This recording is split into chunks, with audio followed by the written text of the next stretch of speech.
they'll be there to talk.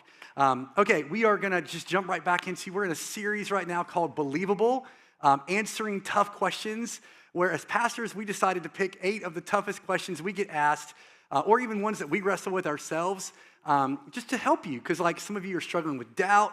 Some of you are like, I don't really doubt, but I don't really like feel very, like secure in my answer. Some of you are like, gosh, I get freaked out when people talk about the stuff around me, like politics or sex and gender or whatever, because I feel like I should say something, but I don't know what I should say.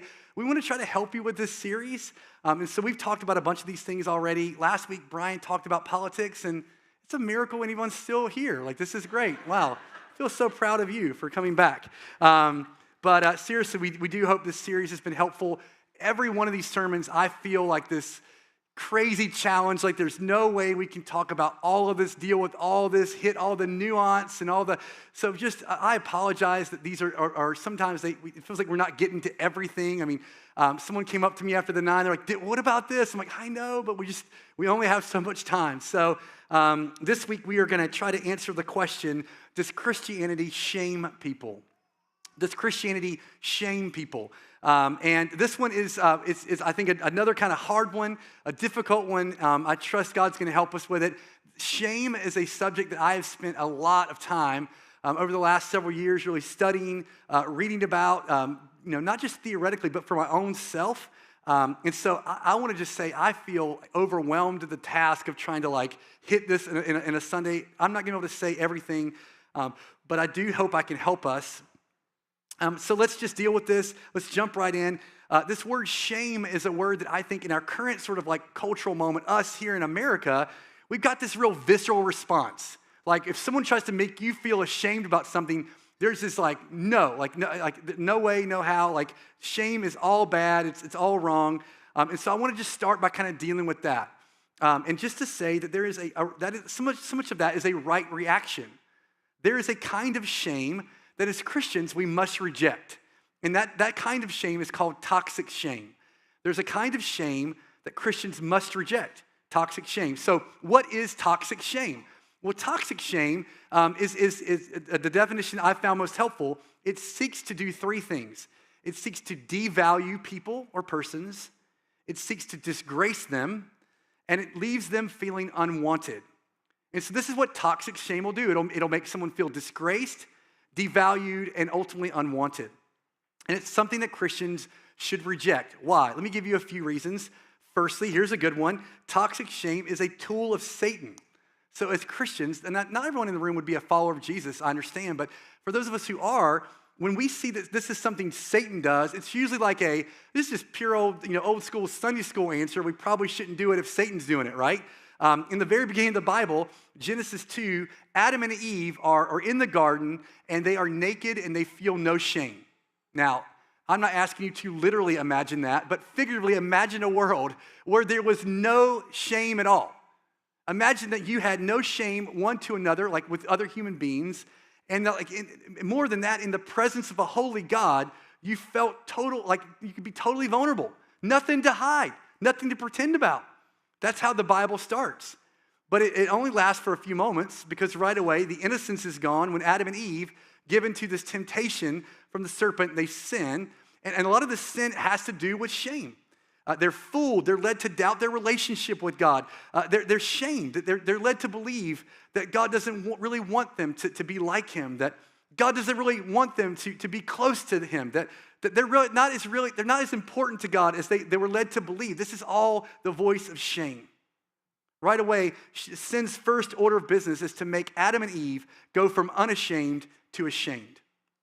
They become aware of their nakedness. They feel the need to hide from each other, and they feel the need to hide from their God. One author has said that hiding is the natural response to shame. I think it's AA who says that you're only as sick as the secrets you keep. Shame is this ability to make you want to hide, right? You want to run away and hide. And so one of the first destroyers of God's very good creation was shame. It's a tactic of the enemy. And so you see this all throughout history, all throughout the scriptures. Satan will tempt us to sin. And as soon as we've given him that temptation and sinned, he switches and he heaps condemnation on us. Can you believe you're the kind of person who would do that? Oh, that very thing you just tempted me to do, right? So it's something that Satan does. So Christians would never do that, right? We would never do something that Satan does. Well, unfortunately, toxic shame is something that Christians have done and still do. Unfortunately, if you look at the history of Christianity, there have been major moments where we have devalued people, where we have disgraced people, where we have left people to feel unwanted. Think of even this. A lot of times people say they feel like they're gonna, if they go to church, they're gonna be looked down upon. I've had people tell me, I would love to come to church, but I don't have the right clothes. I'm like, well, you should see what I wear. Like, I don't think there's anything impressive here, you know? But where does this idea come from that I have to dress up to go to church? Now, I'm not saying it's wrong to want to dress up, but this kind of like, I have to dress a certain way to be with God's people, there is something really wrong with that. Like, it's not wrong if you want to dress a little nicer, that's fine. But like this like thought that I would have to dress a certain way to be acceptable, like with God's people is ridiculous.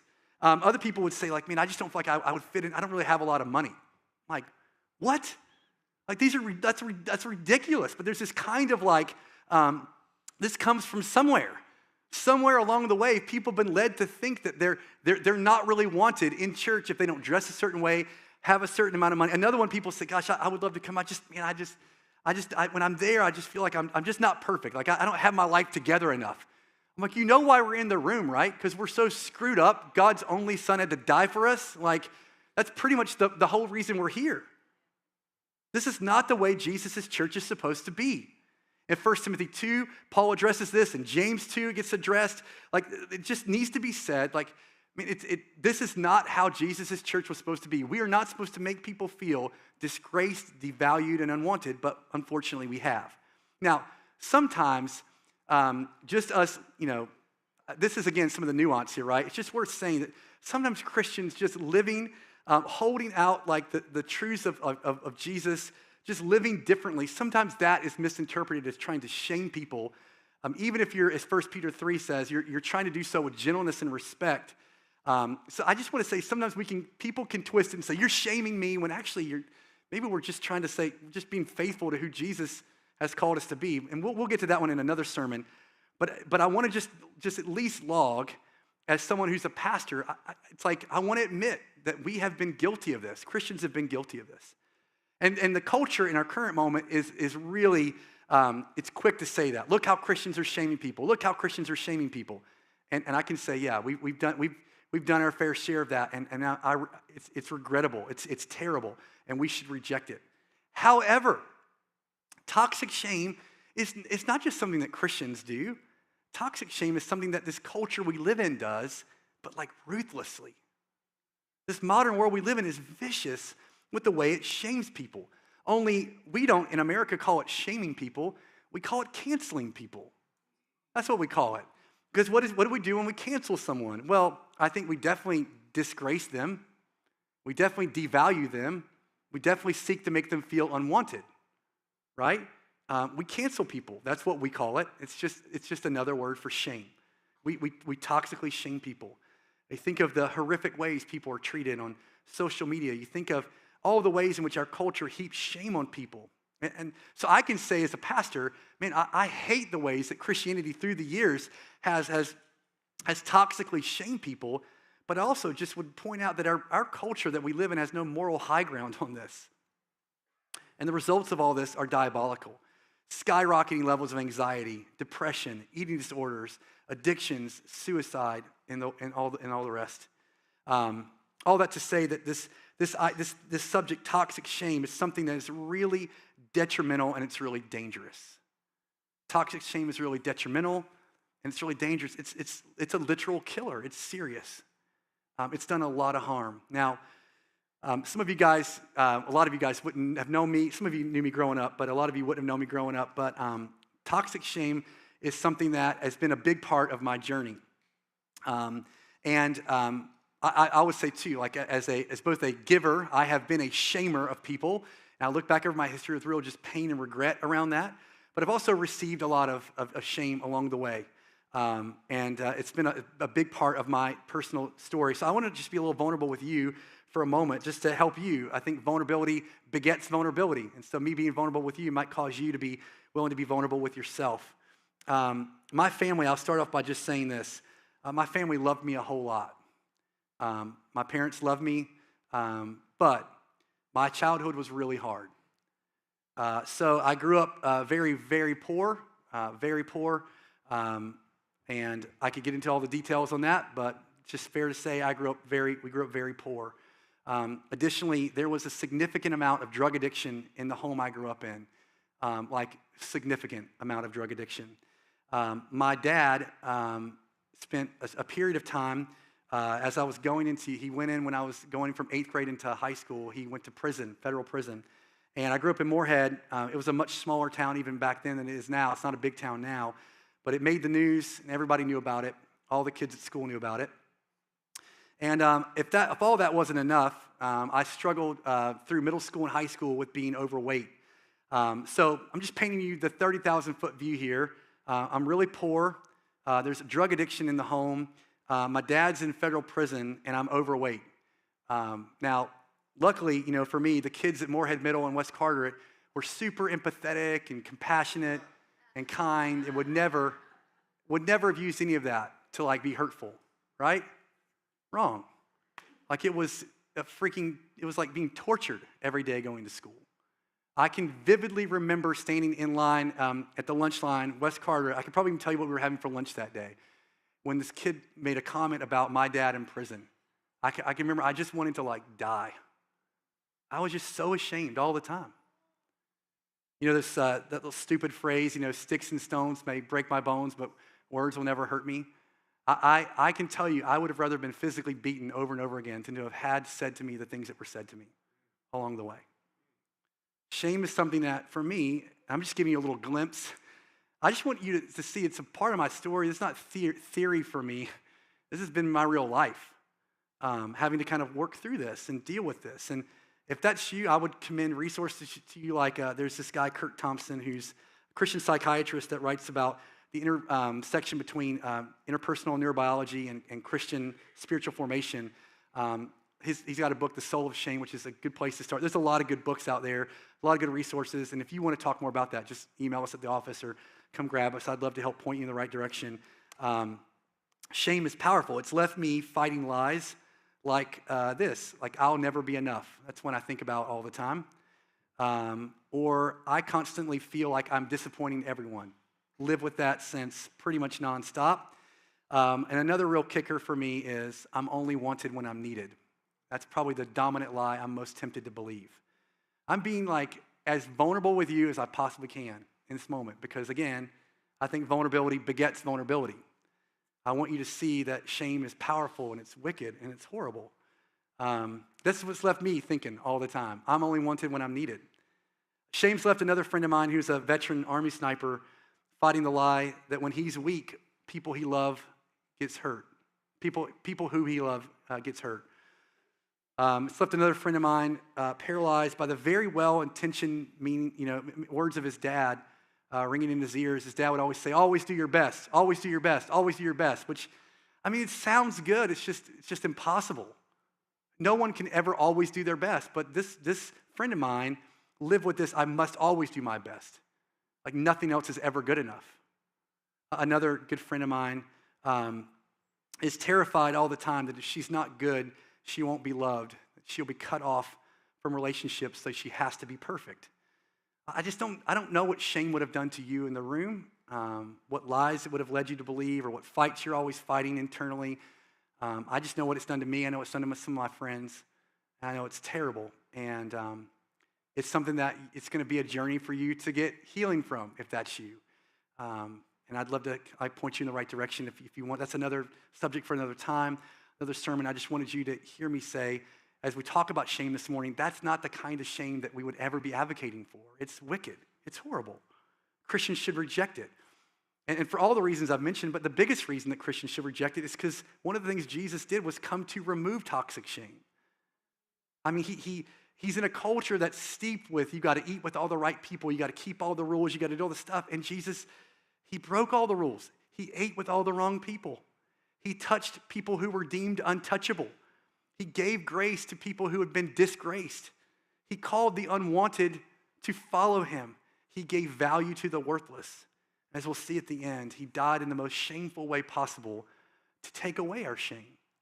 So if the question was just simply, should Christians toxically shame people? We just say, no, let the band come up, let's pray and go home, right? But I think we need to press on just a little bit further. And that's just to ask another question, which is, does shame have any role to play at all? Is all shame toxic? Another way to ask that question is there anything worth being ashamed of? Is there anything worth being ashamed of? So the culture we live in here in America, in our current moment, is a secular culture that's progressive and highly individualistic. And it keeps pressing further and further, all the while saying there are no limits, there are no boundaries, there is nothing to ever feel bad about, there's nothing to ever blush about, and there's nothing to ever feel ashamed of. And I would just say, friends, as followers of Jesus, that is where our culture goes too far and we cannot go with it. We can't go with it. Now, we do this thing, and I've mentioned this in this series already. With all these things, it takes some work to do this, but it helps when you realize that we are very quick to read our own current cultural moment onto the Bible. We read our own cultural, where we're from. We read all this stuff onto the scriptures. And so we're doing this right now with this topic of shame. The reality is that a lot of the world, maybe most of the world, doesn't view shame like we view shame.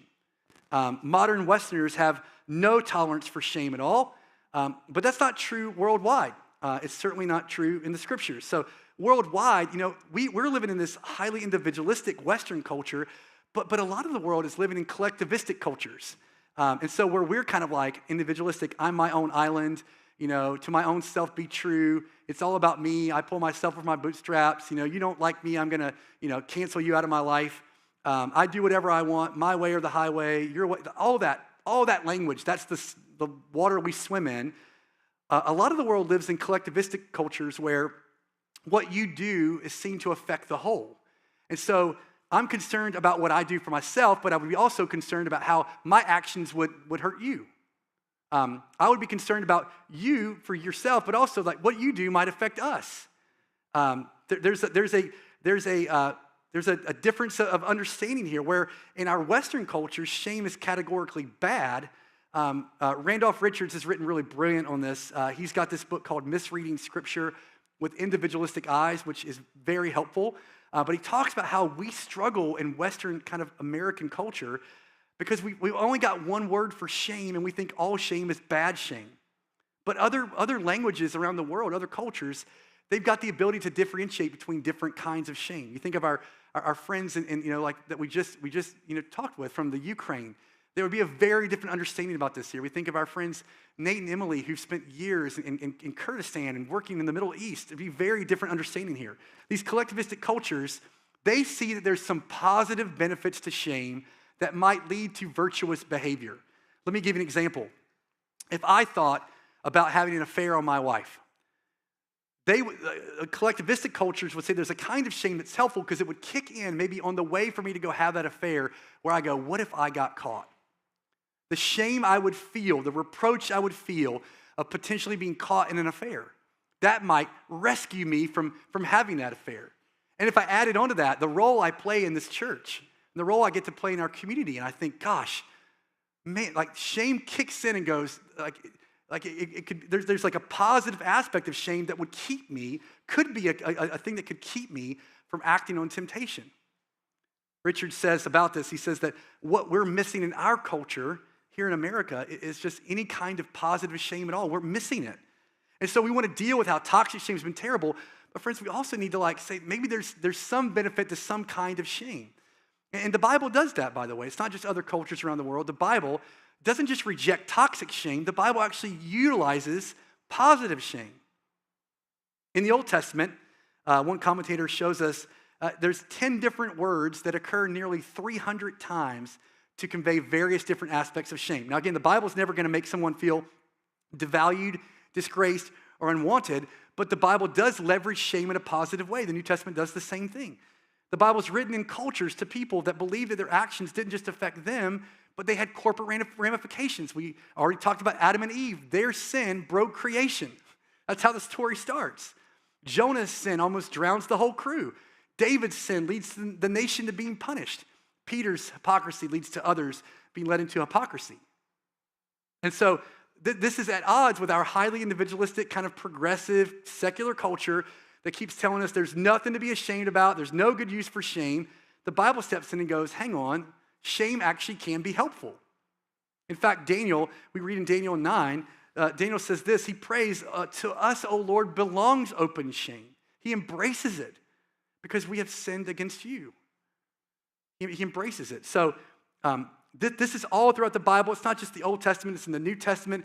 Jesus steps in and actually causes his adversaries, these religious, cruel hypocrites who got angry because he healed someone on the Sabbath. They said he broke a rule. He steps in, he puts them to shame in Luke 13. You see it in Thessalonians. You see it all over the place. In 1 Timothy 2, I referenced this earlier, but there's this verse where it says that women shouldn't dress immodestly in church. And we think that's like they're dressing like promiscuous. And I'm not saying that's a good idea either.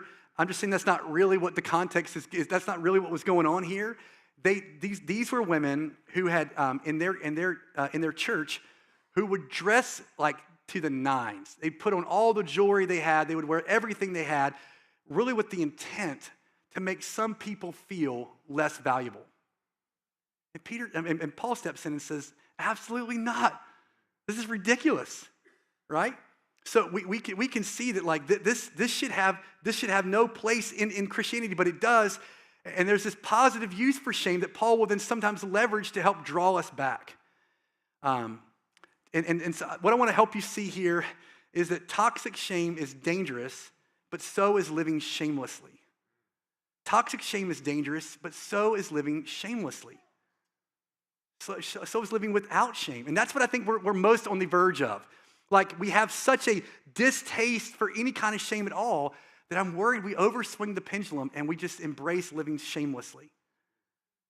We embrace living shamelessly. I want us to spend a few minutes looking in 1 Corinthians. I know this has been a lot of intro here, guys. It's just a lot to kind of help you understand where we're at. But let me just point to a passage here. Corinthians is helpful in general. Corinth was a large coastal town that was very progressive. It was a melting pot of all kinds of religions. There was a temple there that apparently had 1,000 cult prostitutes. Now, in case you're like, why are you telling this information? Just hang in there. It's about to be important. This town has got a temple in the city with 1,000 cult prostitutes. There is a phrase, a slang term they used in that day for a woman who was promiscuous. They called her a Corinthian girl. This is the culture of the world that they're in, right? Sex is religion. It's all about freedom. It's all about individuality. It's very similar to the world that we find ourselves living in here. And Paul steps into this story, and he speaks a lot about. He uses shame a lot with the Corinthians to help kind of try to draw them back. He addresses it in 1 Corinthians 6, where he says you guys should be ashamed. You're dragging one another to court to work out your stupid little disputes. Like, Jesus has made you brothers and sisters in Christ. Isn't there anybody in the church who can help you with this? He says, I say this to your shame. Later in 1 Corinthians 6, he addresses Christians getting with prostitutes. I mean, this church is clearly a mess. And from time to time, I read 1 Corinthians just to feel better about us. I feel better about One Harbor when I read 1 Corinthians, But the most helpful example here, again, remembering that whole temple prostitute thing, the most helpful example is when we see in 1 Corinthians 5, where Paul calls out this entire church for being proud that someone in their church is sleeping with his stepmom. And we're going to read those verses, and I'm going to show you a couple of things here that I think are really necessary. 1 Corinthians 5, verse 1 through 2. Paul says it's actually reported there's a kind of sexual morality among you, and listen to this line. This is like an underlined kind of line here. And of a kind that is not tolerated even among the pagans. The guys with the temple down the road and all the prostitutes, even they aren't okay with what you're doing. For a man has his father's wife, and that's not his mom, it's his stepmom, or it would have said his mom. He says, and you're arrogant about it. You're proud of it. You got this dude on a billboard, like, look who comes to our church. He says, ought you not rather to mourn? There's three things I want us to see from this that I think are really helpful. If we're going we need to understand what's at danger if we live shamelessly. Three things Paul shows us. Firstly, when we live without healthy shame, we damage our witness. That's the first thing that's going on here. Paul's saying, what are the Corinthians supposed to think?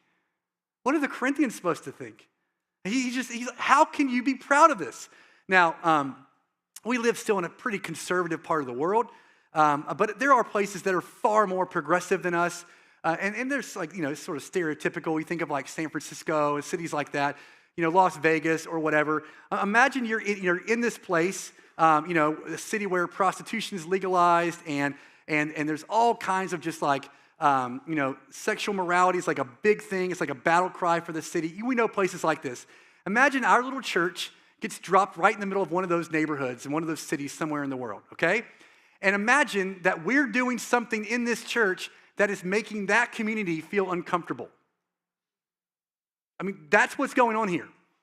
Paul's like, if you're making the Corinthians blush, it's a red flag. Like, if they're not okay, something is really, really wrong. And I just want to say, guys, I think we should be mindful of that. Brian last week said that we should prophetically call out shameful behavior no matter which political party it was at fault. It's kind of with that. It's with this idea of us having a prophetic witness to the world. But we're going to have to push back on our individualistic notions about shame if we're going to faithfully follow Jesus and have a witness in the world. The scriptures say that people are to see our good deeds and praise our Father in heaven. Well, I would say the adverse is true. If they see our bad deeds, they're not going to praise our Father in heaven. We have to reckon with our actions. Our sin has effects beyond ourselves. We always talk about this, that sin acts like a bomb, not a bullet. It is not just you. If I chose to act on and have an affair, it would not just affect me, would it? Would it not affect you? Even in indirect ways. Like my sin has corporate ramifications. And Paul says, I want you to see that what you're doing by living shamelessly is affecting your witness to the Corinthians. But that's not all that was at stake. Paul goes on in verses 2 and 6 and 13, and he says, you should remove this guy. You should stop boasting about it. And then he adds this rationale. He says, here's why. Because a little leaven leavens the whole lump. That's verse 6. A little leaven leavens the whole lump. So he says, you got to purge this guy. You got to get him out. What's he trying to show us? Well, not just do we lose our witness when we don't have healthy shame. He says when we live without healthy shame, we're endangering the church. We're endangering the church. Leaven was a change agent. It's like yeast. It's a change agent. It works quietly, but it works pervasively. It's aggressive. It works its way through everything. And Paul says, you shouldn't be proud of this, because that thing is going to work its way through the whole church. John Owen said this. He said, be killing sin, or it be killing you. There's nothing passive about it. It's aggressive. It works like fermented dough. It works its way through everything. Leprosy was a big deal back in the Bible days. And the way they handle people with leprosy sounds really cruel to us in our current kind of day. They would put these people outside of the city. Make them live outside the city, and they were untouchable. And that sounds really terrible, but there was a method behind the madness. It's terrible that these guys have leprosy, but also do all of us want all of our body parts falling off, right? Like it's bad that those guys have leprosy, but do all of us want to have leprosy? And so it was, as cruel as it seemed, putting them outside of the city was actually preservation for the rest of the city. And Paul's saying, he's using that same kind of analogy, saying, listen, this thing is going to work its way through everything. You got to deal with this. Don't boast about it. Deal with it. Don't be proud of it. Actually have the courage to deal with it. When we live without healthy shame, we kill our witness. We endanger the church. But then thirdly, there's this other thing that happens that I think is sometimes missed. Paul's showing how shame can actually rescue the person who is shamed. In verse 5, he says, deliver him over to Satan so that his spirit may be saved. In Paul's mind, and always in the back of a Christian's mind, should be this hope for restoration. That's why we don't want people feeling unwanted, devalued, disgraced. We want to be able to deal with sin in a way that allows for a path of restoration. And when we live without healthy shame, people don't get restored. People don't get restored. Our current approach to not calling out shameful behavior, it doesn't create a path back for restoration. See, Jesus would encounter lots of lepers, and Jesus' way of dealing with lepers wasn't to say, leprosy's not a thing, you guys are being so mean, come on back inside the city. No, he wasn't ignorant to like what leprosy did, but he also didn't shame people for being lepers. Every single time a leper came to Jesus, Jesus did the unthinkable. He moved toward them. He put his hands on them and touched them, which was against the law, actually. And with compassion, he healed them. And that is in the heart of our God. For us, when we sin, if we come to him, he moves towards us, he heals us, he restores us, he renews us, he forgives us, but we have to know we're actually sick.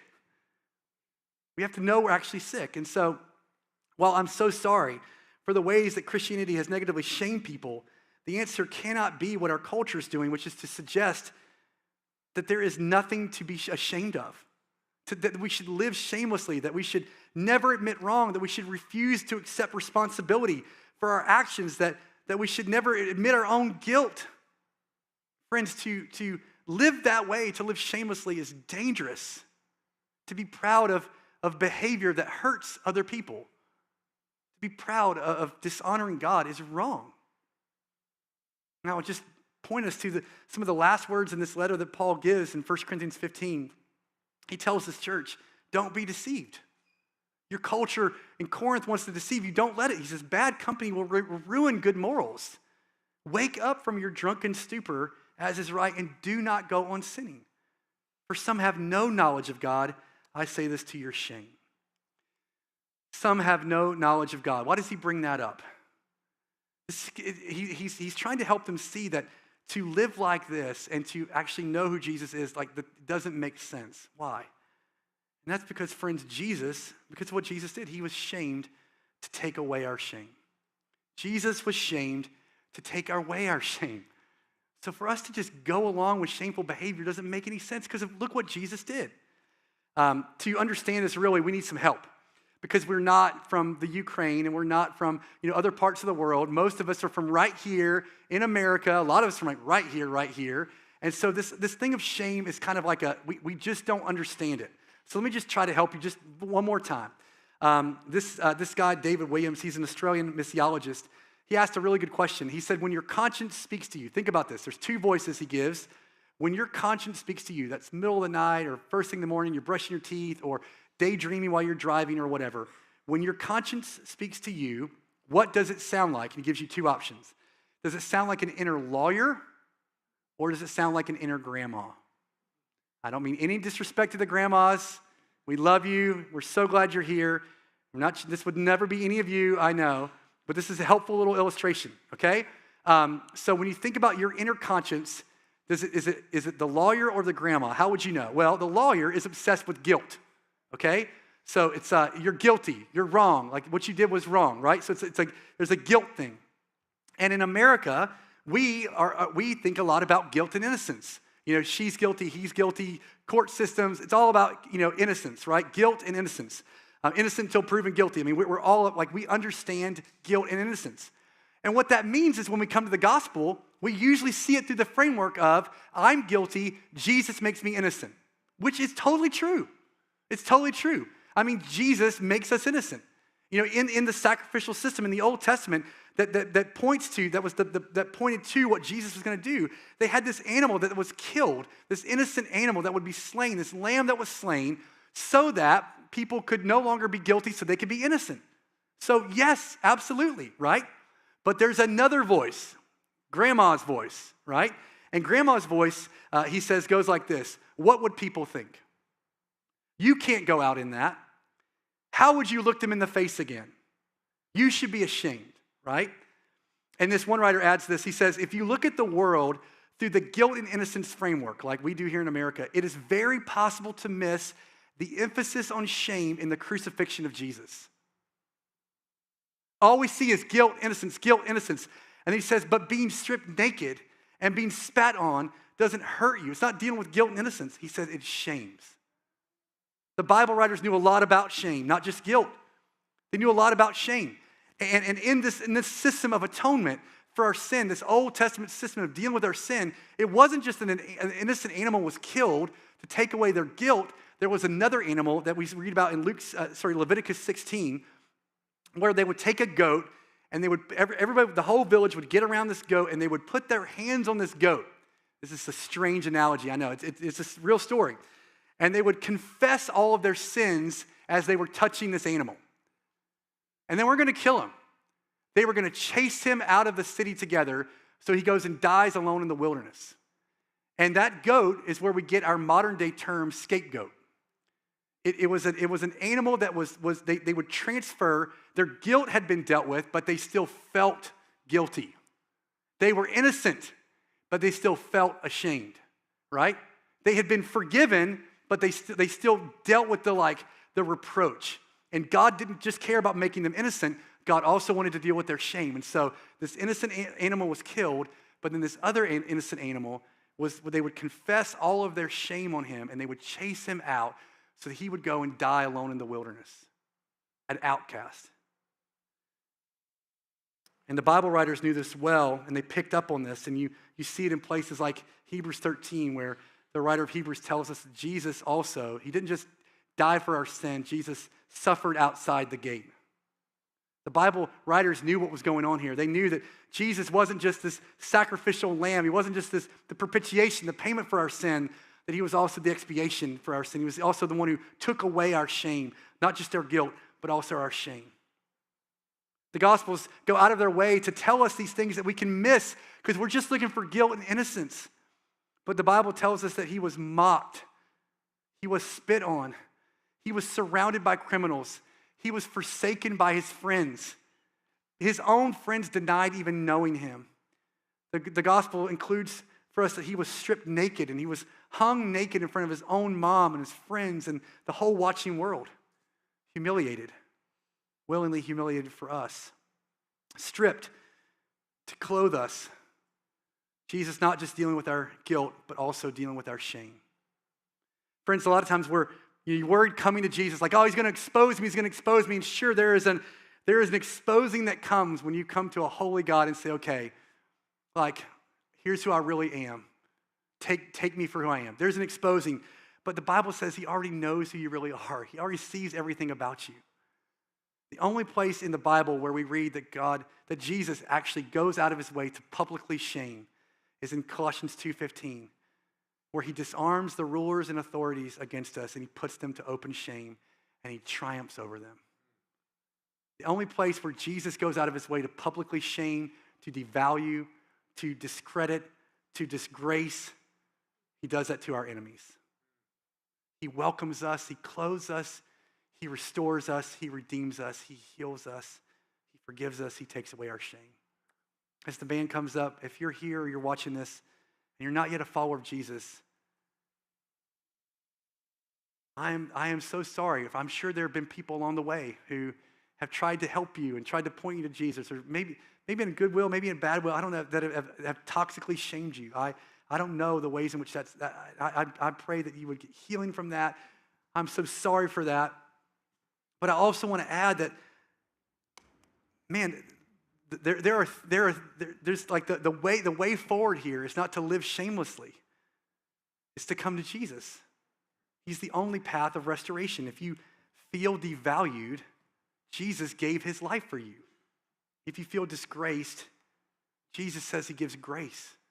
He gives grace to the humble. He gives grace to when you get to the point where you're just desperate and you think there's no other chance, that's exactly when Jesus steps in. When you feel unwanted, Jesus over and over again, those are the people who he called to follow him. So, man, the answer is not to do what Adam and Eve did way back in that garden where you try to cover yourself up. You try to fix your life. They use these little fig leaves. Maybe you're using coming to church, maybe something you're doing to try to cover up your shame. Maybe it's making a certain amount of money or having a certain amount of this or whatever. I don't know what it is for you, but I know it's not going to work. Come to Jesus. Come to the one who was willing to be humiliated, who took on your shame for himself. Come to him. Come follow him. If that's you this morning, we'd love a chance to talk with you and pray with you. There's actually a scripture, or a prayer we'll put up on the screen just to help you. It may help you to put words to that prayer if you want to pray that prayer for the first time today. If you're here, you're watching this, and you're already a follower of Jesus, I don't know where this lands with you. I tried to be vulnerable with you. I know we covered a lot of stuff. I don't know if you're here and you're going, gosh, I think I've toxically shamed people. I mean, I've been the recipient of a lot of that. Or gosh, I think you might be here and you're going, man, I got angry at someone. I said they were trying to shame me when actually they may have been conviction. That may not have been condemnation. There might be behavior in my life that a kind of shame would be good for me to feel, so I come back. I don't know where you're at with all this. But I want to just point us back to 1 Corinthians 5. In the middle of this crazy chapter, Paul talking about this just unbelievable situation between this guy and his stepmom and all these things. Paul says this in verse 7. He says, Christ, our Passover lamb, has been sacrificed. I don't know where you're at with all this. All I know is that the gospel is the answer. Coming back to seeing who Jesus is and what Jesus has done. And friends, if we live shamelessly, the gospel doesn't really have any relevance to us. But when you and I are honest about our own sin, man, we realize how much we really need him. And so as we pray now, as we come to this meal, I want you to consider that.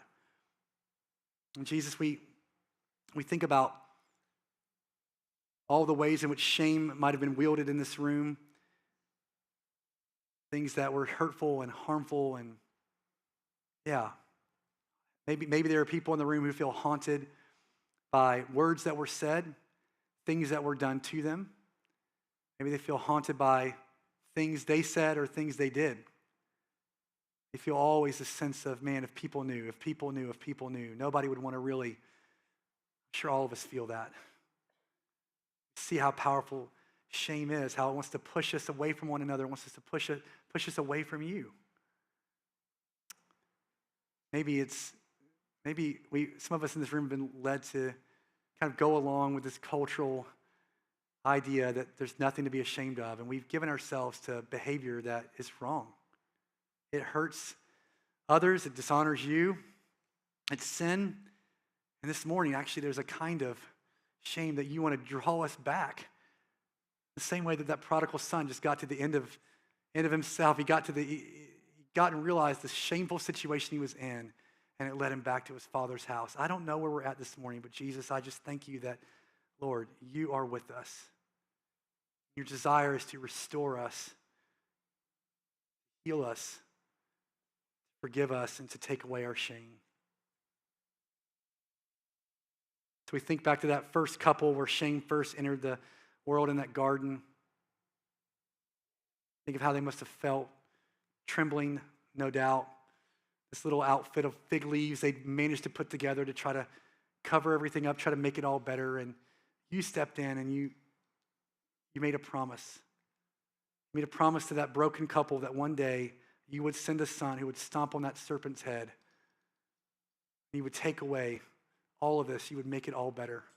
And Jesus, you came and you did that. You came and you took on our shame. And then you promised that one day you would come back, and that we would live with you, and there would be no more sin, no more shame. So Jesus, we think of all these things, and we come now to do business with you, Lord.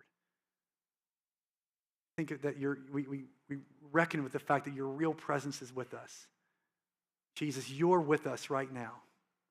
The one who moved towards the untouchable, the one who gave grace to the disgraced.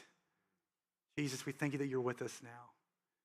Pray that you would heal us and that you would help us. You would move. Take this meal, Lord, that you would move, that you would do something in us. You would change us.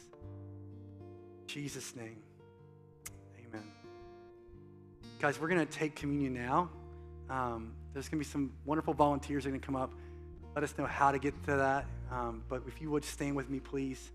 This is a meal that's just for those of us who are followers of Jesus. If you're here and you're just visiting, you're not yet a follower of Jesus, we're so glad you're here. Just hold off on taking this meal, please. With the rest of us, we're going to take this meal. We're going to come back to our seats, and we'll sing one last song together.